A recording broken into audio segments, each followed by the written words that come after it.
आहे आणि मला त्याला डिस्टर्ब करायचं नव्हतं, कारण की तो खूप इमोशनल आहे. मला जर असं काही झालं असं ना, विचार करून करून हे डोकं माझं आउट होतं. पण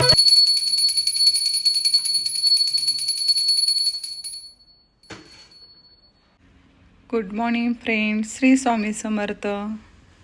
तर आज आहे मंगळवार, ट्यूजडे.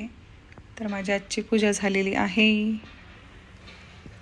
श्री स्वामी समर्थ. तर कशी झाली आहे पूजा नक्की सांगा.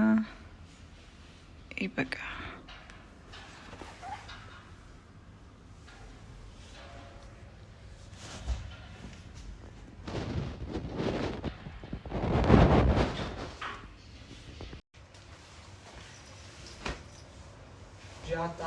ते मी ठेवतो ना, थांब जरा.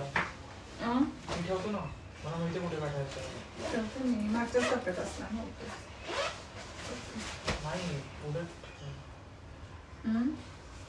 पुढे सगळे डॉक्युमेंट ठेव ना तुझे जे हवे ते मागे जागा आहे ना, नीट कप्पा आहे तो असा, त्यात बसेल नीट डॉक्युमेंट.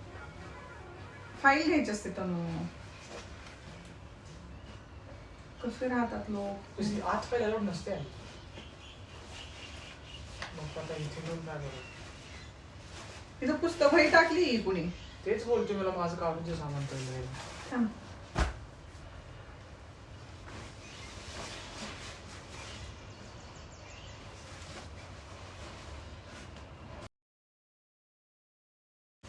आलं हातात घेतोस का मग? नाही, व्हिडिओ मध्ये त्याला काय काय घालत नाही ते लोक. ते ब्रश घे ना ग दुसरा. ते डोळ्याला टाक.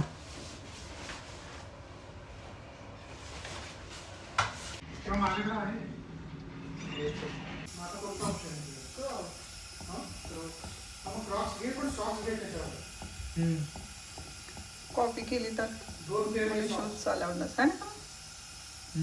कॉपी केली तर मग शूज अलाउड नसेल. कॉफी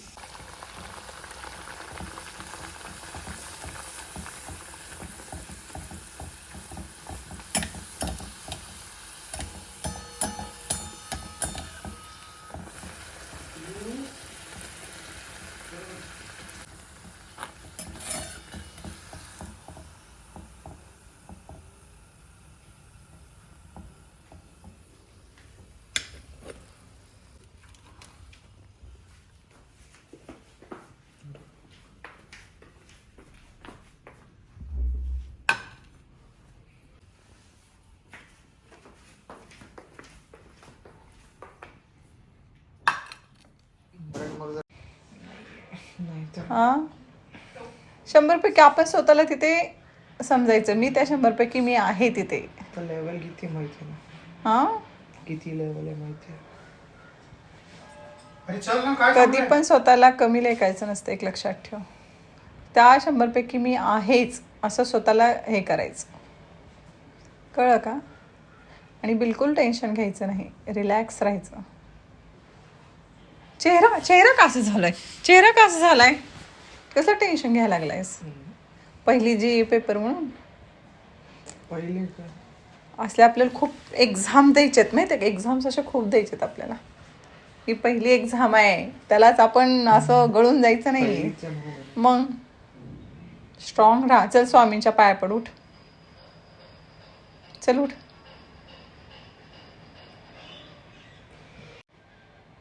पुरी भाजी खाल्ली आहे, झोप आता जरा, जरा बरं वाटेल.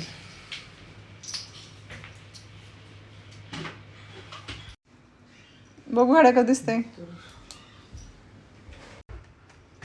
काय रिलॅक्स राहा, टेन्शन घेऊ नको असं.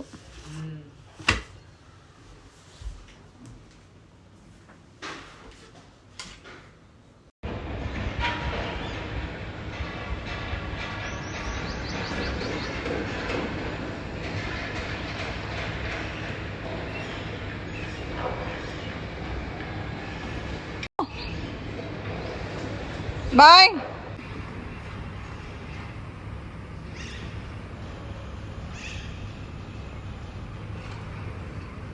बाय.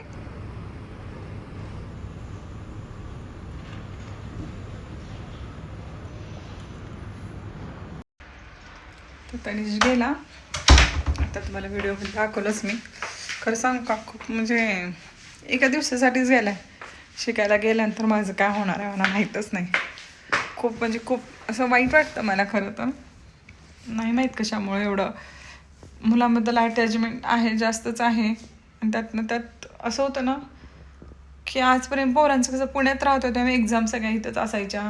आणि असं कधी प्रसंगच आला नाही मला तर की मुलं गेलेत, असं गेलं तर स्कूलला वगैरे, गावाला फिरायला वगैरे जात असं शिकायला चालल्यासारखं फील व्हायला लागलं आहे मला. ते ना एक्झामला चाललं आहे, आज जाईल आणि उद्या त्याची एक्झाम आहे 9 ते 12. आणि त्याच्यानंतर तो येईल, म्हणजे उद्या येईल तो एक्झाम झाल्यानंतर. तर काय माहीत उद्याच आणखी कुठे फिरायला जाते का, प्लॅन करते, मला काहीच आयडिया नाही आहे. तर व्हिडिओमध्ये राहा तुम्ही, आणखी पुढे काही गोष्टी शेअर करणार आहे ना, त्यामुळे तुम्ही व्हिडिओमध्ये राहा. व्हिडिओ पूर्ण बघा. पूर्ण व्हिडिओ बघितल्याशी तुम्हाला समजणार नाही प्रत्येक गोष्ट ना गोष्ट. चला. आणि फ्रेंड्स, आता एक छोटीशी क्लिप मी ॲड करते इथून म्हणजे पुढे. तर तुम्ही ते पूर्ण बघा आणि त्याच्यानंतर मी तुमच्याशी बोलेन. त्यामुळे व्हिडिओमध्ये कंटिन्यू राहा आणि पूर्ण व्हिडिओ बघा. आणि ती छोटीशीच क्लिप आहे, ती पूर्ण बघा, त्याच्यानंतर मी तुम्हाला बोलते.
तर फ्रेंड्स, तुम्ही पूर्ण व्हिडिओ बघितला असेल.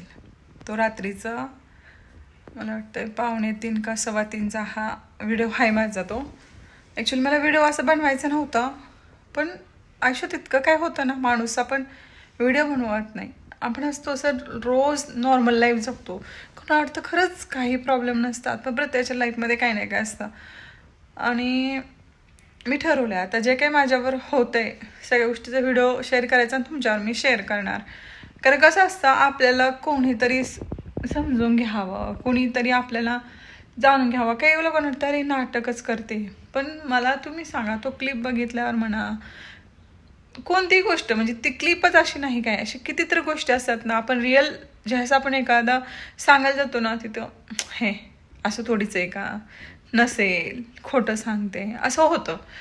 पण तुम्हाला सांग का, ज्यावेळेस मला त्रास होत होतो ना, सगळेजण झोपलेले होते, कोणालाच माझा आवाज आला नाही, कोणाला फील झाला नाही.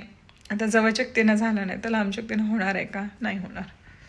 म्हणजे मला अक्षरशः इतका त्रास होत होता ना, म्हणजे मला माहीत नाही की माझं शरीर साथ देत नाही असं झालेलं आहे. म्हणजे तुम्ही जर आधीचे व्हिडिओ जाऊन बघितले ना, तर तुम्हाला समजेल तिथे की माझं चेहरा, मी खूप वेगळे दिसत होते. आता मी पूर्ण वेगळे दिसते, कारण म्हणजे इतकं माहीत नाही की मला प्रचंड असं काय होतं माझ्या शरीरात मला समजत नाही. पण ते म्हणतात ना, जोपर्यंत ॲडमिट करा लागत नाही मला. जोपर्यंत डॉक्टर सिरियसली काहीतरी असं बोलत नाहीत ना, तोपर्यंत कोणाला माझी किंमत करणार नाही. मला होणारा त्रास म्हणा, मला होणारं सांगून कोणाला कळत नाही. ते नॉर्मल आहे, नॉर्मल आहे, नॉर्मल आहे म्हणतात. ठीक आहे, जाऊ दे. मी पण म्हणते जाऊ दे, कोणाला समजणार नाही माझ्या सगळ्या गोष्टी. पण मला काल एवढा त्रास होत होता ना, मी तुम्हाला सांगते फ्रेंड्स. मला शूटिंग करायचीच नव्हती, पण मला करावं लागणार आहे इथून पुढं. अक्षरशः माझ्या चेहऱ्यावरती, माझ्या शरीरावरती पूर्ण असं थरथर होत होतं, मुंग्या आल्याने झालेलं होतं. मला समजेना, मी काय आई आई करत होते ना, मला खूप पेन होत होतं. असं वाटत होतं की मी आता राहतच नाही, मी जगतच नाही असं वाटत होतं. मी तनिषला उठवावं तर नको, कारण तो उशिरापर्यंत अभ्यास केला करत असणार, जे एक्झाम आहे, आणि मला त्याला डिस्टर्ब करायचं नव्हतं, कारण की तो खूप इमोशनल आहे. मला जर असं काही झालं, मला त्रास होतोय म्हणलं ना, तो स्वतः डिस्टर्ब होतो. मला त्याला खरं सांगायचं नव्हतं, म्हणून मी त्याला शेअर केलेलंच नाही ह्या सगळ्या गोष्टी. असं होतं, म्हणजे पूर्ण असं चेहरा आहे ना माझा असं मुंग्या आल्याने पूर्ण झालेलं होतं. जसं मला कधी कधी पिरियडमध्ये होतं बघा. पिरियडमध्ये तर 100% पहिले 2 दिवस ना असं चक्कर आल्याने, उभा राहायला येत नाही मला, पूर्ण शरीराला असं मुंग्या आल्याने होतं. नाही माहीत, टेस्ट केली होती, म्हणजे आता 1.5-2 वर्ष झाले असते, म्हणजे पूर्ण टेस्ट केलेलं होतं त्यावेळेस. त्यामध्ये तर काहीच निघालं नाही, फक्त शुगर बाउंड्रीवर आहे असं तेवढं त्यात होतं. आता मला असं वाटतं की परत मला चेकअप करावं लागणार आहे. कोणती चेकअप करावं, काय करावं, काही समजत नाही. आता मी परवा मावशीच्या गावाला गेले, तिथे पण मला सगळे म्हणत होतं की नाही का, तो चेहऱ्यावर सूज आले, हे आले. पण मला असं कळत नाही की सूज कशाने येते. मी एवढी हेल्दी फूड खाते, एवढं म्हणजे आमचं न्यूट्रिशन एवढं हेल्दी ना, मी लोकांना मदत करते, लोकांना रिझल्ट येतात, पण माझ्या स्वतःवरती रिझल्ट येत नाहीये. म्हणजे मला स्वतःला समजत नाही की काय चाललंय माझ्या बाबतीत. म्हणजे असं ना विचार करून करून हे डोकं माझं आउट होतं, पण मी माझ्या मनातलं कोणाला सांगू शकत नाही असं झालं. पण मला माझी तुम्ही यूट्यूब फॅमिली आहे, तर मी तुमच्यावर तर ॲटलिस्ट शेअर करू शकते ह्या सगळ्या गोष्टी. नाही माहीत, पण रात्री एवढा त्रास झाला ना, पण कोणालाच काहीच नाही वाटलं. खरं सांगू फ्रेंड्स, मला ह्या सगळ्या गोष्टीत आजपर्यंतच्या सगळ्या अनुभव होता मी तुम्हाला सांगते. आपण फक्त स्वतःसाठी जगायचं आहे. आणि आपण मुलांना जन्म दिलाय ना, तर त्या मुलांसाठी आपल्याला कर्तव्य करायचं आहे. शेवटी ते पण त्यांच्या लाईफमध्ये बिझी होणार, आणि ते नॅचरली आहे सगळ्या गोष्टी, बरोबर आहे ना. त्यामुळं फक्त स्वतःसाठी जगा, कोणाचा विचार करूच नका, मी तर म्हणते. आणि कोणाचं वाईटही करायला जाऊ नका, कोणाचं चांगलंही करायला जाऊ नका. जेवढा तुम्ही चांगलं करायला जाल ना, त्या व्यक्तीच्या मनात आपण सगळ्यात वाईट असतो. त्यामुळं कुणाचं चांगलंही करायचं नाही, कुणाचं वाईटही करायचं नाही, नॉर्मल लाईफ जगायचं. कारण की जोपर्यंत तुम्ही एखाद्याच्या कामी पडता, जोपर्यंत तुम्ही एखाद्याला हवंच आहे, तोपर्यंत आपण त्यांच्यासाठी असतो. अदरवाईज कोणालाही किंमत नसते. घरातलं कितीही काम करा, कोणासाठी कितीही करा, काही उपयोगाचं नसतं. म्हणून स्वतःसाठी जगा. मान्य सगळे कर्तव्य, सगळ्या गोष्टी आपल्याला लाईफमध्ये ना करायचंच आहे, नाही असं पण नाही, पण स्वतःसाठी जगणं फार गरजेचं आहे. जर तुम्ही स्वतःसाठी जगला ना, तर तुम्ही समाधानी होऊ शकता. तुमचा त्रास तुम्ही वेळेवर दवाखान्यात जायला पाहिजे. मी पण आता खरं माझं जे झाले ना, आणखी घरात कोणालाच माहित नाही, मी सांगितलंच नाही, आणि कोणाला कळालं पण नाही, ते मेन गोष्ट. त्यामुळे मी ठरवलंय, मी पण जाते आता दवाखान्यात वगैरे, चेक करते. खरं कसं आहे म्हणते का, हे शरीर आहे ना आपलं, सगळं व्यवस्थित दिसतं, पण आपल्यावर काय होतं, आपल्याला किती तकलीफ होते ना, फक्त आपल्या जीवाला माहित असतं. आणि सांगायला गेलं ना, कोणाला सुद्धा विश्वास बसत नसतो, कोणाला सुद्धा नाही. त्यामुळं स्वतःची काळजी घेतली पाहिजे असं मला वाटतं. आणि इथल्या जगातल्या कोणत्या व्यक्तीसाठी नाही काळजी घेतली पाहिजे, आपल्या मुलांसाठी घेतली पाहिजे. कारण कसं आहे माहिती आहे का, जर मी ह्या दुनियाचं नसेल ना, तर माझ्या मुलांसाठी मी तुम्हाला सांगते कोणी नाही आहे. कारण की जेवढं आई करू शकते ना आई म्हणून, तेवढं बाप पण नाही करत, आणि कोणीच नाही करू शकत. घरात आले की मुलं मम्मा मम्मा करतात. मी जरा जरी काम काय करायला गेली ना बाहेर, मुलांना मम्मा लागतात. कारण मम्माशिवाय मुलांना खरं सांगते आईशिवाय कोणी नसतं. प्रत्येकाच्या आपण माहिती पण घेणार बघा. आई असेल ना तर घरात छान वाटतं, आई नसेल ना आई छान वाटत. असंच असतं. म्हणून कसं माहितीये का, आपण मुलांसाठी सगळ्या गोष्टी करतो लाईफमध्ये, फक्त मुलांसाठी. बाकी कोणासाठीच नाही, या समाजातल्या कोणत्याच व्यक्तीसाठी नाही, कोणासाठीच नाही.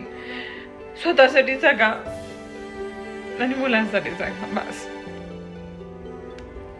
कारण की जगात कोणीच कुणाचं नाही आणि स्वतःची काळजी घेणं खूप गरजेचं आहे. असं खूप काही गोष्टी मी इथून पुढे मी तुमच्यावर शेअर करणार आहे. खूप साऱ्या गोष्टी आहेत. मी खूप इमोशनल स्वभावाची आहे. मला असं वाटतं ते आजपर्यंत नाही कशाला शेअर करायचं असं तसं, पण तुमच्याशी शेअर केल्यानं मला थोडंसं हलकं पण वाटतं. त्यामुळे मी तुमच्यावर नक्की शेअर करणार आहे. आणि खूप साऱ्या गोष्टी आहेत ते मला तुमच्यावर शेअर करायचं आहे. आणि एक गोष्ट तुम्हाला सांगते, एक गोष्ट माझ्या जिंदगीत अशी घडली होती ना, आम्ही गाडी बुक केली होती ना, त्यावेळेस माझ्या जवळच्या व्यक्तीनंच मला खूप हैराण केलेलं होतं. त्यामुळे आपल्या चॅनल सपोर्ट करा. मला तशी गाडी घेऊन दाखवायचं आहे आणि सपोर्ट करा. मी मेहनत तर करतेच आहे, नाही असं नाही, पण ज्यावेळेस जवळच्या व्यक्तीने हट करतं ना तर जास्त त्रास होतो. त्या त्रास कोणालाच हे नसतो होत. सहज म्हणून जातात जाऊ दे, विसरून जा, कशाला मनात ठेवते. पण नाही, माझ्या जिंदगीत मला कधी वाटलं नाही. जसं मला कळतं तसं माझ्या आई वडिलाच्या घरी गाडी, ऑल म्हणजे घरात फर्निचर, माझे सेपरेट रूम, सगळं भारी होतं. पण मला कधी जिंदगीत वाटलं नाही इथं आल्यानंतर की हा मला गाडी भारी पाहिजे, मला असं घर पाहिजे तसं. पण ती किस्सा काय घडला ना, मी तुम्हाला नक्कीच पुढच्या व्हिडिओमध्ये मी शेअर करणार आहे. त्यामुळे नवीन प्लीज सबस्क्राईब करा, आपल्या चॅनलला सपोर्ट करा ह्यासाठी. चला तर मग बाय, काळजी घ्या सगळ्यांनी, बाय.